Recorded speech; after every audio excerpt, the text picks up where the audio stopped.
우리 하나님 말씀 보고 오늘 우리 특별히 귀한 목사님 모셨는데요. 말씀 듣도록 하겠습니다. 오늘 하나님 말씀은 마가복음 10장 17절로 27절까지 말씀 함께 보도록 하겠습니다. 마가복음 제가 봉독해 드리겠습니다. 예수께서 길에 나가실새 한 사람이 달려와서 꿇어앉아 묻자오되 선한 선생님이여 내가 무엇을 하여야 영생을 얻으리이까? 예수께서 이르시되 내가 어찌하여 나를 선하다 일컫느냐? 하나님 한 분 외에는 선한 이가 없느니라. 내가 계명을 안 하니 살인하지 말라, 간음하지 말라, 도둑질하지 말라, 거짓 증언하지 말라, 속여 빼앗지 말라, 내 부모를 공경하라 하였느니라. 그가 여짜오되 선생님이여 이것은 내가 어려서부터 다 지켰나이다. 예수께서 그를 보시고 사랑하사 이르시되 내게 아직도 한 가지 부족한 것이 있으니 가서 내게 있는 것을 다 팔아 가난한 자들에게 주라. 그리하면 하늘에서 보화가 내게 있으리라. 그리고 와서 나를 따르라 하시니 그 사람은 재물이 많은 고로 이 말씀으로 인하여 슬픈 기색을 띠고 근심하며 가니라. 예수께서 둘러보시고 제자들에게 이르시되 재물이 있는 자는 하나님의 나라에 들어가기가 심히 어렵도다 하시니 제자들이 그 말씀에 놀라는지라. 예수께서 다시 대답하여 이르시되 얘들아 하나님의 나라에 들어가기가 얼마나 어려운지 낙타가 바늘기로 나가는 것이 부자가 하나님의 나라에 들어가는 것보다 쉬우니라 하시니 제자들이 매우 놀라 서로 말하되 그런즉 누가 구원을 얻을 수 있는가 하니 예수께서 그들을 보시며 이르시되 사람으로는 할 수 없으되 하나님으로는 그렇지 아니하니 하나님으로서는 다 하실 수 있느니라. 아멘. 오늘에게 말씀을 전해주시는 목사님을 소개하겠습니다. 우리 수영로교회에서 가정사역 그리고 시니어 또 엘레브를 담당하고 계시는 우리 김학성 목사님, 이 자리에 모실 때 우리 환영하는 박수로 환영하겠습니다.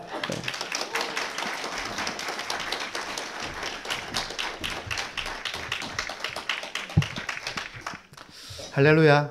네.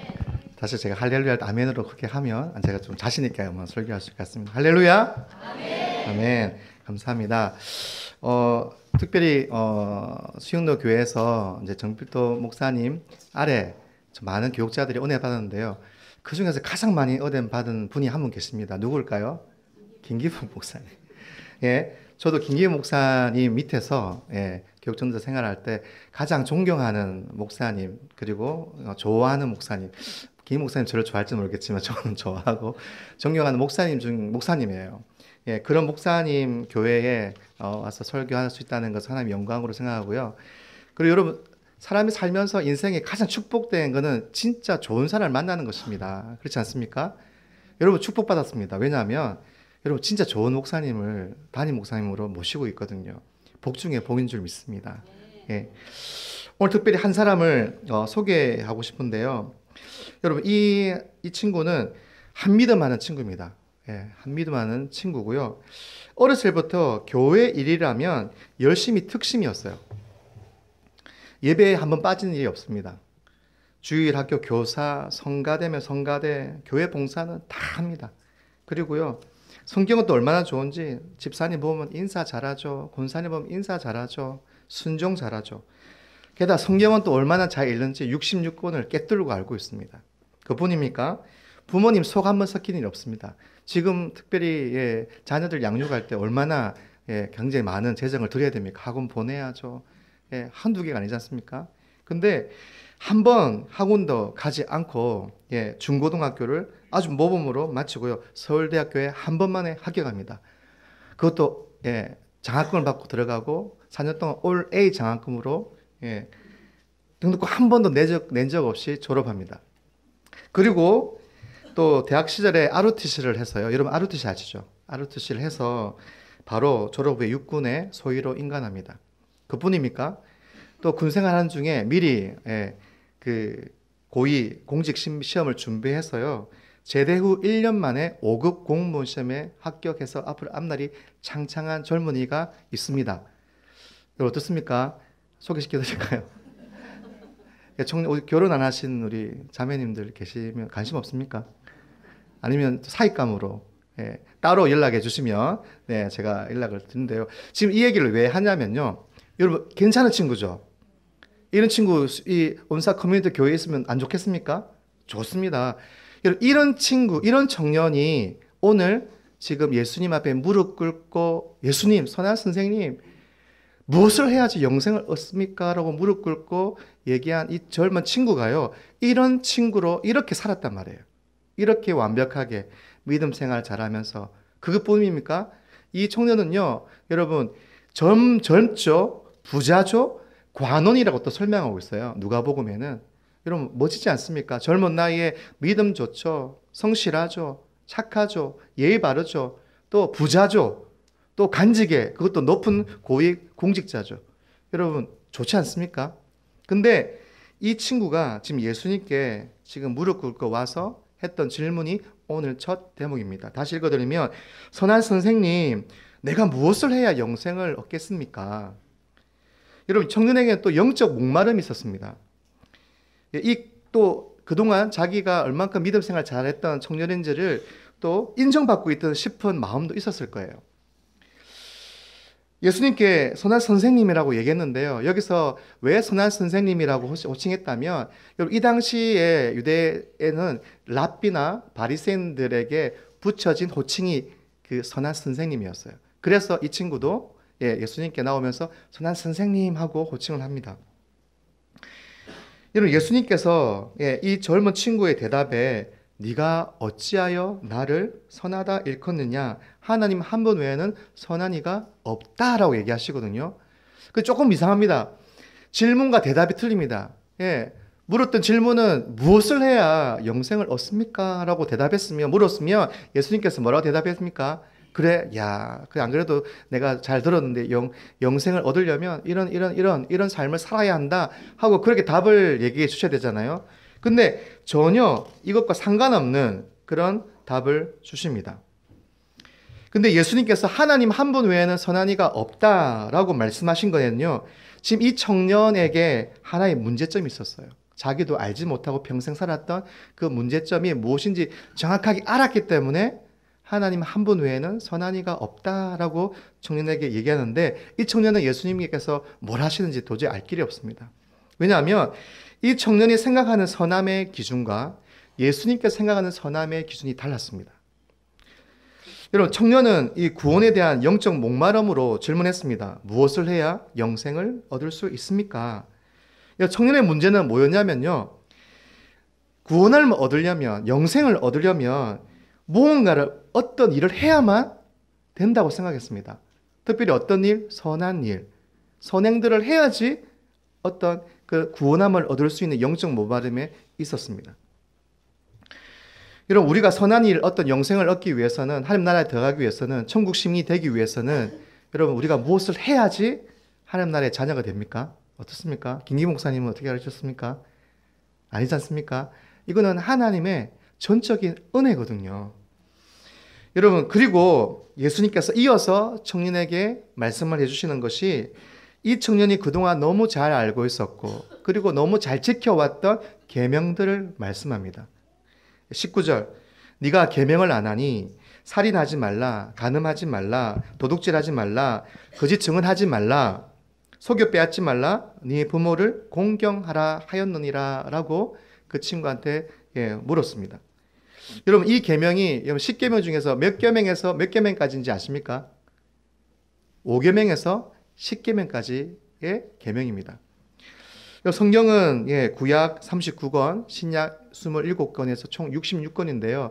이 성경 66권을 두 단어로 말하라면 어떻게 말할 수 있습니까? 하나님 사랑, 이웃 사랑. 그래서 10계명입니다. 하나님 사랑 계명이 1계명부터 4계명까지. 이웃에 대한 계명이 5계명부터 10계명까지. 근데 지금 이 얘기를 지금 하는 의도가 있어요. 하나님 사랑에 대한 계명이 빠져 있어요. 지금 맞죠? 여러분 10계명 여러분 다 1계명부터 10계명까지 다 순서 다 아십니까? 헷갈리는 분이 계실 것 같아서 제가 어떤 목사님께서 이렇게 외우면 잘 외워준다고 얘기해서 제가 적은 게 있거든요. 한번 읽어드리겠습니다. 1계명 1절 나 외에 다른 신을 두지 말라. 2계명 이상한 것들을 만들어서 절하지 말라.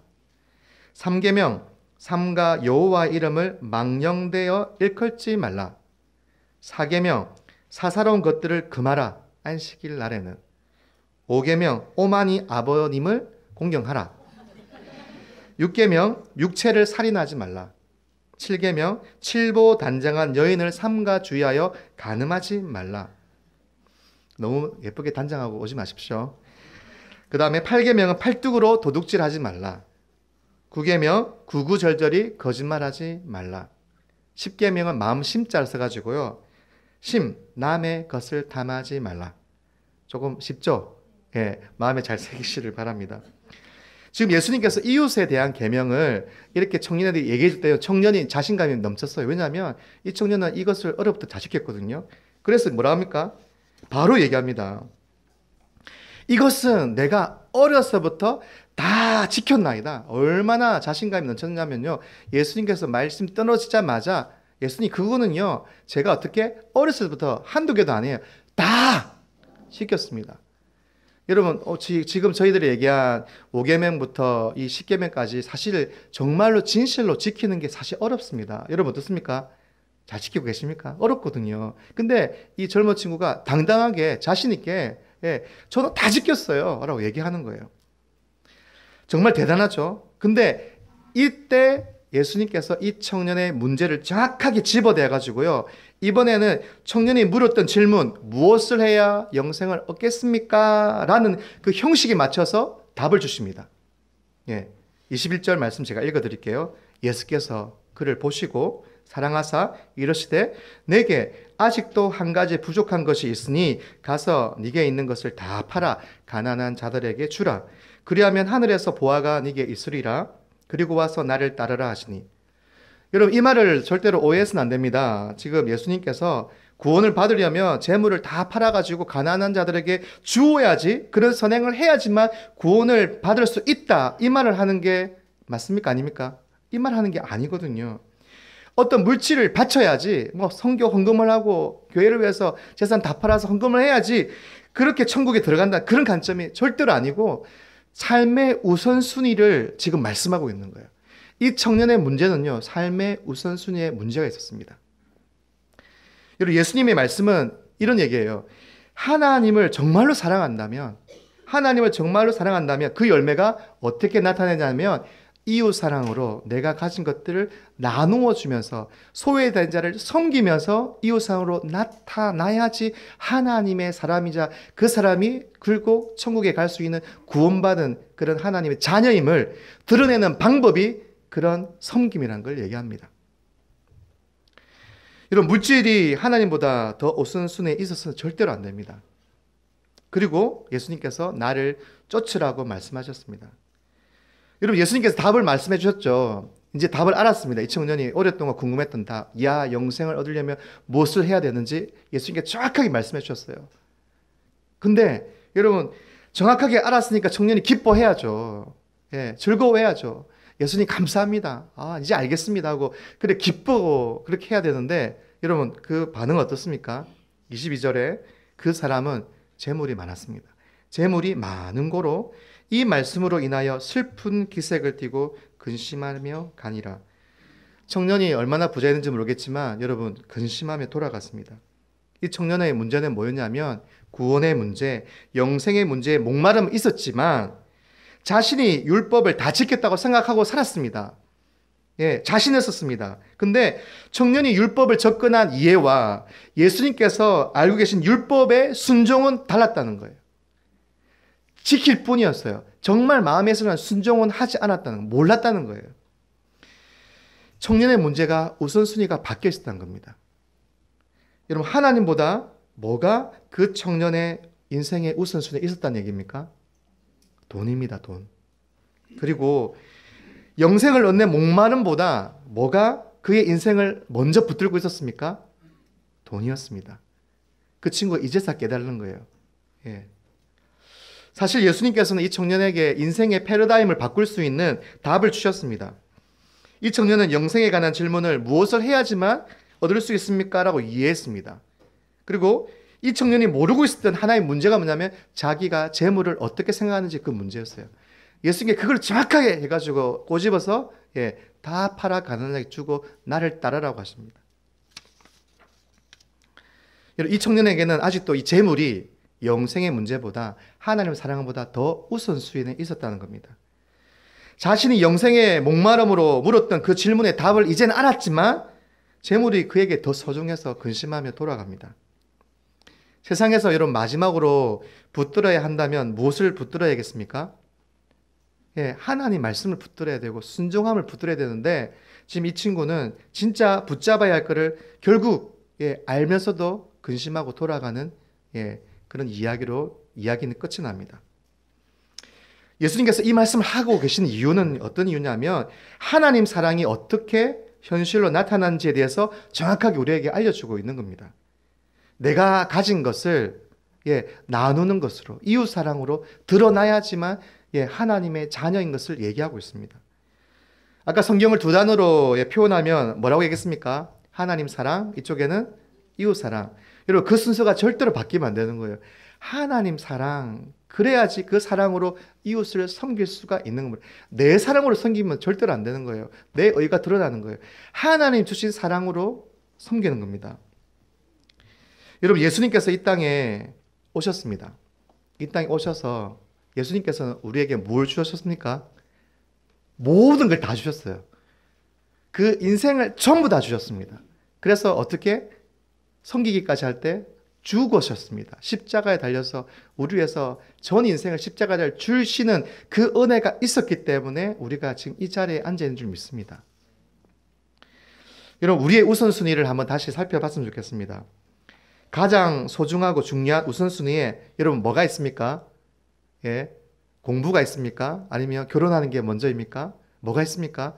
혹시 여기에 온사 커뮤니티 교회는 없겠지만 혹시라도 하나님 아닌 그 이외의 것들이 먼저 나도 모르게 우선순위에 있다면 여러분 그것은 바뀌어야 됩니다. 여러분 생각해 보세요. 일주일 동안 생활하면서 일주일 동안 말을 하면서 어떤 생각을 많이 하십니까? 어떤 말을 많이 하시고 어디다가 눈동자가 많이 갑니까? 그게 내 관심이에요. 하나님에 관한 것입니까? 아니면 이 세상에 대한 것입니까? 한번 생각하고 혹시나 그게 바뀌어야 된다면요. 그게 바뀌어야 돼요. 하나님 나라가 먼저, 하나님이 먼저 우선순위에 있어야 됩니다. 젊은 청년이 돌아간 후에 제자들에게 예수님께서 한 비유를 말씀하십니다. 그 비유가 유명한 낙타 바늘기 구멍이죠. 예수께서 둘러보시고 제자들에게 이르시되 재물이 있는 자는 하나님의 나라에 들어가기가 심히 어렵도다 하시니 제자들이 그 말씀에 놀라는지라 예수께서 다시 대답하여 이르시되 얘들아 하나님 나라에 들어가기가 얼마나 어려운지 낙타가 바늘기로 나가는 것이 부자가 하나님의 나라에 들어가는 것보다 쉬우니라 하시니 예수님께서 낙타 비유를 말씀하셨는데요. 여러분 낙타가 바늘길로 나가는 것이 부자가 하나님의 나라에 들어가는 것보다 쉽다고 얘기합니다. 혹시 온사 커뮤니티 오늘 2부 예배 참석하신 우리 성도님들 가운데 부자 계십니까? 부자나 나 좀 잘 산다. 떵떵거리면서 좀 산다. 부자가 있으면 좀 미안한 얘기지만 이 성경이 이렇게 들려요. 부자는 하나님 나라에 들어갈 수 없다. 부자는 여유로운 사람은 떵떵거리는 사람들은 하나님 나라에 들어가기가 너무너무 어렵다. 이거는 못 들어간다는 얘기로 들려요. 저희들에게는. 근데 이 말씀을 예수님께서 이 당시에 제자들에게 할 때는요. 우리는 이게 금방 탁 안 들어와요. 금방 탁 안 들어와요. 여러분 11조 얘기를 잠깐 합니다. 저희들은 11조 얘기합니다. 11조 얘기하면 우리는 11조 딱 하면요. 우리 그 머리에 바로 딱 들어와요. 10분의 1. 바로 들어옵니다. 그래서 100만 원 벌면 10만 원. 딱 이렇게 들어옵니다. 그게 우리의 10에 하나 되는 1이라 생각합니다. 근데요, 여러분, 유대인들과 이스라엘 백성들에게 11조 개념 틀려요. 11조에서 그 11조의 1이라는 개념은요, 여러분, 1이라는 개념은 대표하는 숫자를 얘기합니다. 이스라엘 사람들한테는. 그 얘기는 어떤 얘기냐면, 10의 1조를 드린다는 것은 하나님, 내가 모든 걸 다 드린다는 의미에서 11조를 하는 게, 그게 11조의 의미입니다. 하나님 감사합니다.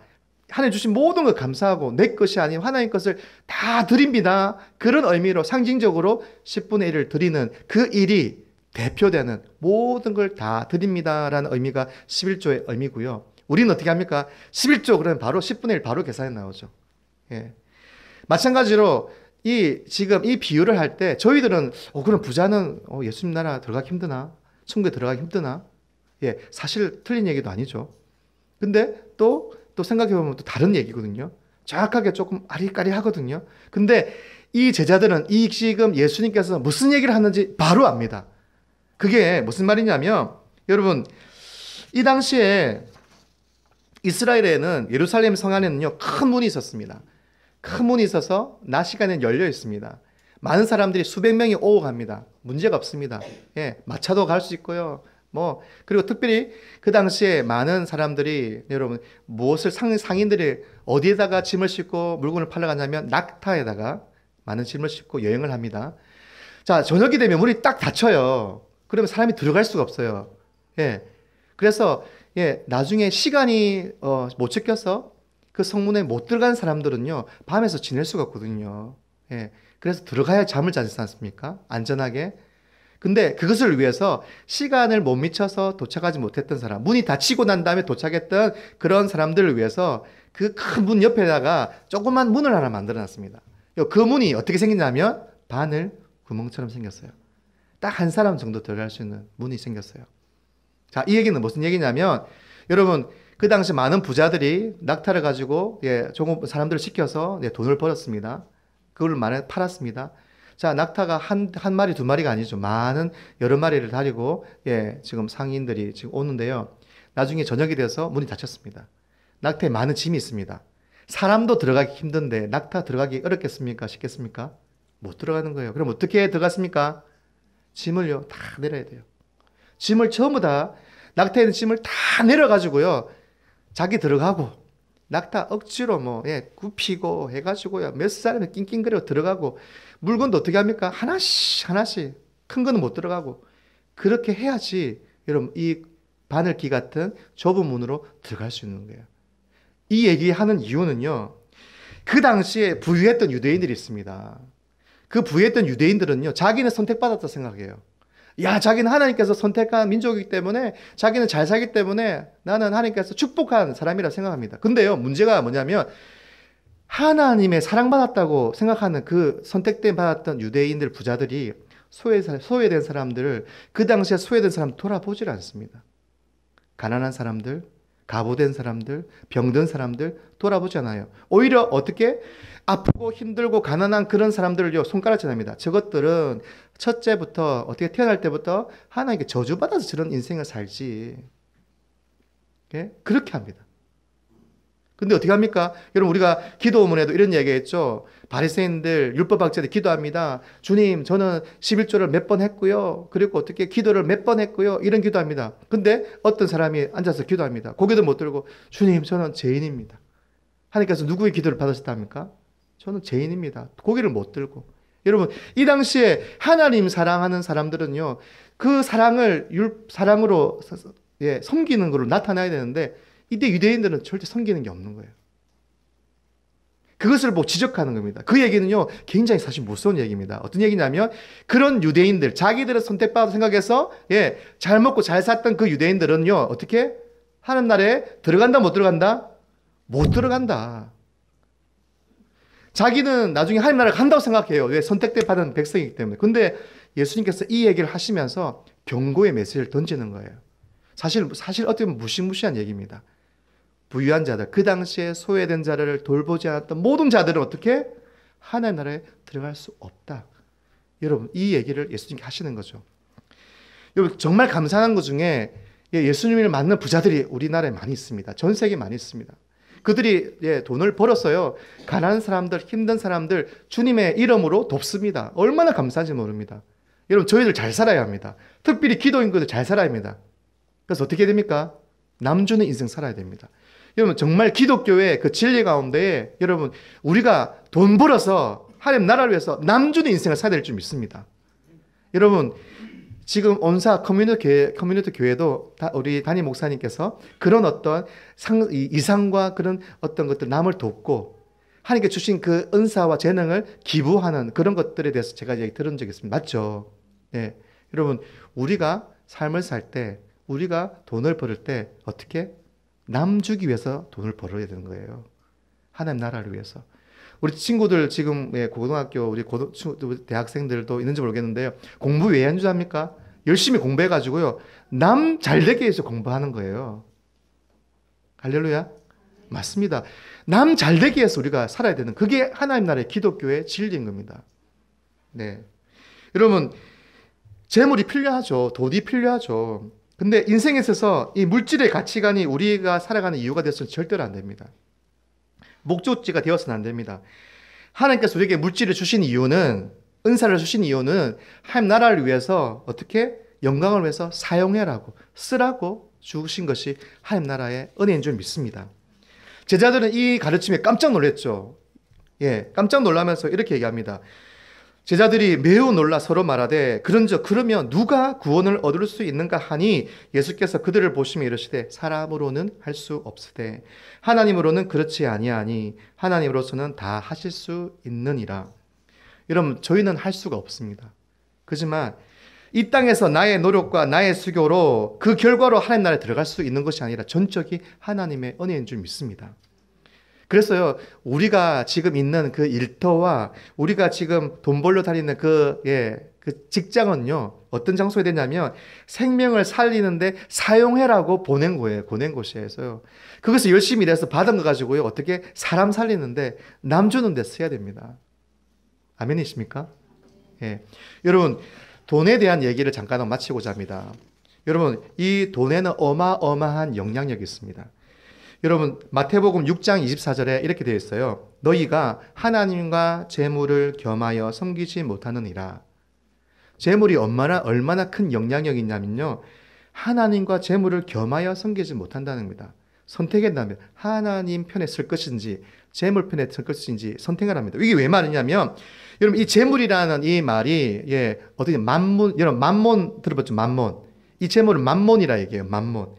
이 만몬은 여러분 특별히 어떤 얘기하면 돈 귀신, 재물 귀신을 얘기합니다. 그러니까 하나의 신이라고 생각하죠. 어마어마한 영향력이 있습니다. 돈에 관심이 있으면 있을수록요, 그 사람 마음을 확 뺏어버립니다. 이 세상에 죄가 들어왔습니다. 세 가지 통로로. 창세기 3장 6절에 어떻게? 먹음직하고 보암직하고 탐스러운 것. 이게 우리가 얘기하죠. 육신의 정욕, 안목의 정욕, 이생의 자랑을 얘기합니다. 이 모든 여러분 죄를 지는데 강력하게 쓰이는 도구가 뭔지 압니까? 돈입니다. 돈입니다. 여러분, 지금 우리나라에 있는 많은 재벌가의 그 삶을 보면요, 여러분 엉망입니다. 엄난한 게 바로 같이 붙어 있어요. 어마어마합니다. 예. 여러분, 돈이 마음을 뺐거든요. 성경 말씀은 또 있습니다. 여러분, 디모데전서 6장 10절에 이런 말이 있죠. 돈을 사랑함이 일만하게 뿌리가 되나니 이것을 탐내는 자들은 미혹을 받아 믿음에서 떠나 많은 근심으로서 자기를 찔러도다. 돈을 사랑하는 망하는 거예요. 망하는 거. 예. 욕심이죠. 욕심. 그래서 야고보서 1장 15절은 어떻게 합니까? 욕심이 잉태한 적 죄를 낳고 죄가 장성한 적 사망을 낳느니라. 돈이 있어야 됩니다. 근데 돈에 우리가 관심을 조금만 쏘이면요, 얼마나 힘이 센지 우리 마음을 팍 사로잡습니다. 여러분, 그래서요, 이 세상의 어둠의 세상에 보면요, 어떤 게 소외된 자를 돕지 않은 거예요. 지금 선교지 많습니다. 여기도 온사교회도 감사한 게 보니까 제가 좋아하는 선교사님들 명단이 있는 거예요. 협력 선교사님들. 여러분, 지금 이 나라뿐만 아니라 이 인류의 세계 역사의 암흑에 보면요, 여러분, 캄보디아, 인도, 저런 아시아권에 있는 음의 세계에 보면, 여러분, 사람들이 소외받고 살 길이 없어서 과외부 가부들, 남편 잃은 그런 사람들, 도움을 받을 수 있지만 도움을 주지 않았기 때문에 그들이 어쩔 수 없이 몸을 팝니다. 여러분, 인도의 많은 지역은 태어나서 몸을 팔고 거기서 살다가 죽어서 그렇게 죽는 인생이, 그런 지역이 너무나 많이 있습니다. 왜 그렇습니까? 돕지 않았어요. 그 나라의 부유한 자들, 여유 있는 자들이 돕지 않았어. 하나님께서 이미 우리를 축복하셨어요. 이미 축복하셔가지고요, 우리가 가진 거 나누면요, 굶어 죽을 사람 아무도 없습니다. 근데 자기 나라를 위해서, 민족을, 나라를 위해서, 우리나라를 위해서 어떻게 합니까? 버립니다. 안 줍니다. 그게 이 세상인 거예요. 그게 죄로 말미암아 하나님 형상을 잃어버린 자의 그런 추악한 그런 죄 때문에 지금 수많은 자들이 어려운 가운데 있습니다. 근데 이 악이요, 만연해가지고 지금 어떻게 커졌냐면요, 지금은요, 자기가 돈 때문에 그런 암흑 세계에 이제 들어갑니다. 쾌락을 즐기기 위해서 그렇게 들어갑니다. 몸을 버립니다. 그런 시대에 우리가 살고 있습니다. 예, 여러분 돈이 얼만큼 강한 영향력이 있는지 아십니까? 그런 부자들이 잘못되게 돈을 벌어서 제 가운데 있기 때문에 부자들이 천국에 들어가기가 진짜 어렵다는 얘기입니다. 그래서 온사 커뮤니티 교회는 하나님의 은혜 가운데 부자 되는 교회 되기를 예수님이 축복합니다. 남들 살리고요, 부산을 살리고 민족을 살리고 열방을 살리는 교회들을 축복합니다.